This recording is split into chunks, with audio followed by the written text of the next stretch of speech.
नमस्कार मेरे प्यारे बच्चों, हिंदी की इस द्वितीय कक्षा में आपका पुनः स्वागत है।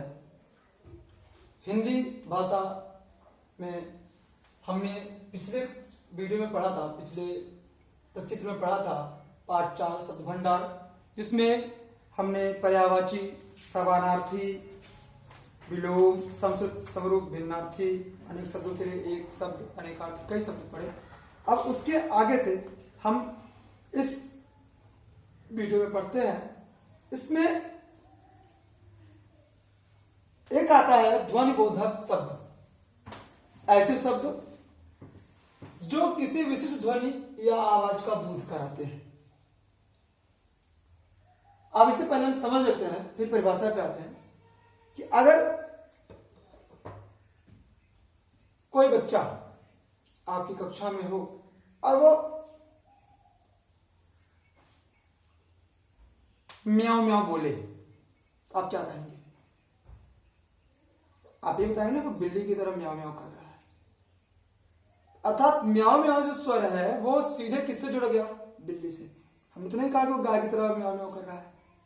तो कहने का तात्पर्य यह है कि ये जो शब्द है, जो ध्वनि बोधक शब्द है, कि ध्वनि से पता चल जाता है कि वो किसके बारे में बात किया जा रहा है, किसके बारे में हम कह रहे हैं। जैसे अगर कहते हैं कि कूकना, अगर कुकने शब्द किया जाए तो हम तो नहीं कहेंगे कौवा कूकता है, हम तो नहीं कहेंगे गाय कूकती है। सीधे बात आती है किसकी? कोयल की। कोयल कूकती है। तो यह है ध्वनिबोधक शब्द, जो ऐसे शब्द जो किसी विशिष्ट ध्वनि या आवाज का बोध कराते हैं, ध्वनिबोधक शब्द कहलाते हैं। जैसे गरजना, धड़कना आदि। अब अगर हम धड़कने की बात करें तो ये तो नहीं कहेंगे ना कि गाय धड़क रही है, वह धड़क रहा है, बोलेंगे ना हृदय धड़क रहा है। सीधे शब्द पर हम आते हैं तो वह किससे जुड़ जाता है? जिससे जुड़ा हुआ है। आगे है पशुओं की बोलियां। इसी में ध्वनिबोधक शब्दों में कुछ हैं, आपके 3 उसके समूह बनाए गए। एक है पशुओं की बोलियां, दूसरा है पक्षियों की आवाजें, तीसरा कुछ अन्य शब्द। पशुओं की बोलियां में अगर शेर क्या करता है? दहाड़ता है। ऊंट क्या करता है? बलबलाता है। गधा रेंकता है। गाय रंभाती है। बिल्ली म्याऊं म्याऊं करती है। भैंस डकराती है। कुत्ता भौंकता है या भौ भौ करता है। बंदर किलकिलाता है। बकरी मिमियाती है और घोड़ा हिनहिनाता है। हाथी चिंघाड़ती है। तो ये कुछ जानवरों के हिंदी में आवाजें हैं। अब दूसरा समूह है पक्षियों की आवाजें। अगर पक्षियों की आवाजों पे हम आए तो अभी हमने एक उदाहरण दिया था कि कूकना। अगर हम कूकने की बात करें तो सीधे हम किससे नाम लेते हैं? कोयल की। कौवे की नहीं लेंगे, मोर की नहीं लेंगे, अन्य किसी पक्षी का नाम नहीं लेंगे। सीधे हम आते हैं कोयल। तो कोयल कूकती है, तोता टे टे करता है, कौवा काव काव करता है, चिड़िया चहचहाती है, मुर्गा कुकड़ुक्कू करता है और कबूतर गुटुगू करता है।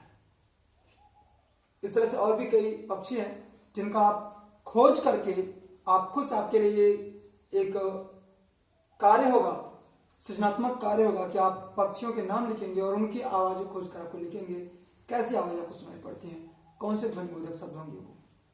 आगे है कुछ अन्य ध्वनियां। अब अगर हम घड़ी की पूछे कि घड़ी की ध्वनि कैसी होती है, तो आप कहेंगे वो टिक टिक करती है, टिक टिक की आवाज आती है। रुपया की आवाज कैसे आती है? खनखनाता है। हृदय धड़कता है। तो जब हम किसी चीज का नाम लेते हैं, उसकी ध्वनि के बारे में बात करते हैं, तो हम एक विशेष नाम देते हैं, विशेष शब्द बोलते हैं। वो यही है। पंख फड़फड़ाता है, बिजली कड़कती है, हवा सरसराता है, दांत किटकिटाता है, दरवाजा खटखटाता है, बादल गरजता है। आगे इन्हीं में आते हैं कुछ विविध शब्द। विविध शब्द जो है देखने में तो हमको लगता है कि बस कुछ नहीं है, लेकिन जब उस पर हम ध्यान दें तो बहुत कुछ है इन विविध शब्दों में। विविध शब्द में पहला है विलोम शब्दों से बने युग्म शब्द। हम बात करते हैं आपस में, कभी कभी आप देखते हैं तो जहां पर एक हम युग्म शब्दों का, एक जोड़े शब्दों का प्रयोग करते हैं, जहां पर उस शब्द का प्रयोग नहीं भी होता है फिर भी हम उसको जोड़ देते हैं। जैसे हम सुख दुख की बात करें, हम बात करें कर सकते हैं, हम उनके बारे में बात करें, लेकिन हम कहते हैं सुख दुख की बात करें। सुख दुख ये दोनों परस्पर विरोधी हैं। हम देश विदेश में रहते हैं, देश विदेश, देश क्या हुआ आपका, देश का विरोधी, परस्पर विरोधी विलोम शब्द विदेश। तो ऐसे कई सारे शब्द जैसे आदान प्रदान, लाभान, हार जीत, पाप पुण्य, कई सारे शब्द हैं जो विरोधी होते हैं लेकिन उनका हम प्रयोग करते हैं, एक साथ करते हैं। और है फिर दूसरा है सार्थक और निरर्थक शब्दों के मेल से बने युग्म शब्द। सार्थक माने समझ रहे हैं, ऐसे शब्द जिनका अर्थ निकले वे सार्थक शब्द हैं, और ऐसे शब्द जिनका कोई अर्थ ना निकले वो निरर्थक शब्द है। तो सार्थक और निरर्थक शब्दों में जैसे चाय, तो आप जानते हैं हम चाय का नाम लेंगे तो आप बताएंगे कि चाय जो हम पीते हैं एक ड्रिंक है, एक पेय है। लेकिन वाय, वाय क्या शब्द है, कोई अर्थ उसका नहीं है। तो चाय वाय, पानी वानी, खाना वाना, दौड़ना धूपना, आ जाते कई सारे शब्द आते हैं, इनके साथ जुड़ जाते हैं। वो एक तो सार्थक होता है, इसका अर्थ होता है, लेकिन दूसरा सार्थक अपने आप हम उस एक सुंदरता, एक अलंकारिकता कह सकते हैं, उसे बढ़ाने के लिए हम प्रयोग कर लेते हैं। दूसरा है पुनरुक्त शब्द, तीसरा है पुनरुक्त शब्द युग्म। पुनरुक्त मतलब होता है कि उसी शब्द को हम बार बार प्रयोग करें, एक से अधिक बार। जैसे वह धीरे चलता है, यही अर्थ आएगा। वह धीरे धीरे चलता है, तो वही अर्थ आएगा, लेकिन हम क्या करते हैं, वह धीरे धीरे चलता है। अब ये पुनरुक्त शब्द हो गया, कोई शब्द हम बार बार प्रयोग करते हैं।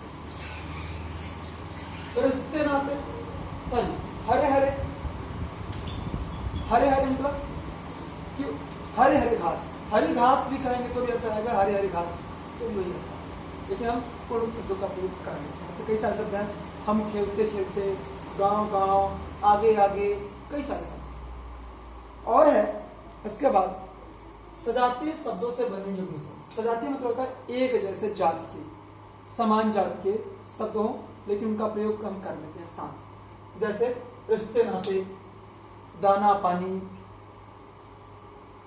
जैसे उन्हें से नाते से कोई मतलब नहीं है, वह दाना पानी नहीं करता है, उसने दाना पानी छोड़ दिया है।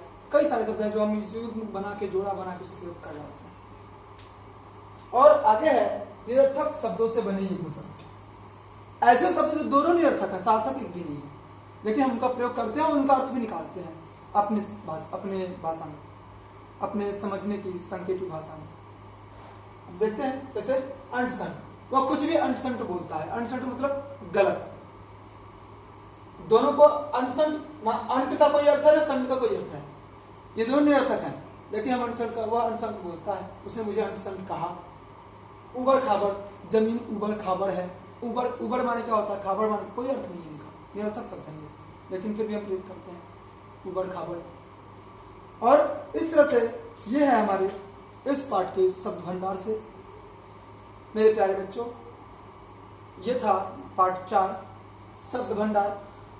आशा करता हूं आपको पूर्णतः समझ आया होगा। आपके लिए कार्य है कि इस पाठ में दिए गए सभी शब्द भंडार के सभी पर्यायवाची शब्द, अनेकार्थी शब्द, विलोम शब्द, अनेक शब्दों के लिए एक शब्द, समशब्द समरूपी भिन्नार्थी शब्द, एकार्थी प्रतिनिधि शब्द, समूहवाची शब्द और ध्वनिबोधक शब्द, और ये विविध शब्द जो हैं ये 5, इनको आपको याद करना है, कंठस्थ करना है।